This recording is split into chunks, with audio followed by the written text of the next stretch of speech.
اچھا چور صاحب یہ بھی بتائیے گا کہ جب پی ٹی آئی کی حکومت تھی تو اس وقت عمران خان صاحب نے جتنا بھی عرصہ 4 سال گزارے یا جتنا بھی وہ وقت گزار کے گئے ہیں تو ان کا کہنا یہ تھا کہ جتنا بھی یہ مہنگائی کا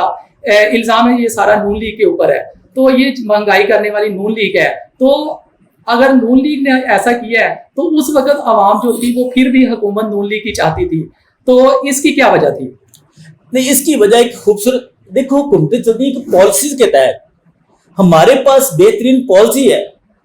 ہمارے پاس ڈلیور کرنے کی ایبلٹی ہے۔ آپ دیکھیں کہ جب ہم نے ان کو گورنمنٹ دی تھی اس وقت پیٹرول 98 پہ لیٹر تھا، اس نے ہمیں 160 پہ دیا ہے۔ 3 سال میں اس نے اس قدر مہنگائی کی ہے۔ ڈالر جب دیا تھا ہم نے 118 روپے کا ڈالر تھا، انہوں نے جب دیا 190 روپے پہ ڈالر چلا گیا۔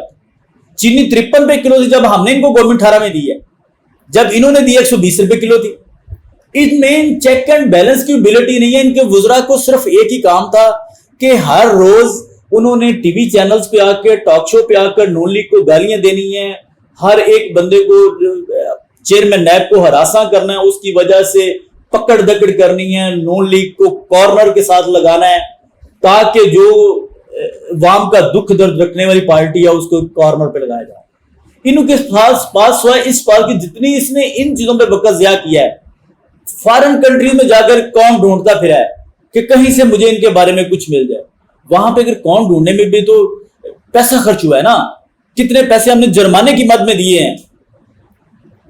پھر اسی وجہ سے وہی پیسہ ہماری ملک پہ لگتا، ہماری قوم پہ لگتا، ہماری عوام پہ لگتا تو خوشحالی آنی۔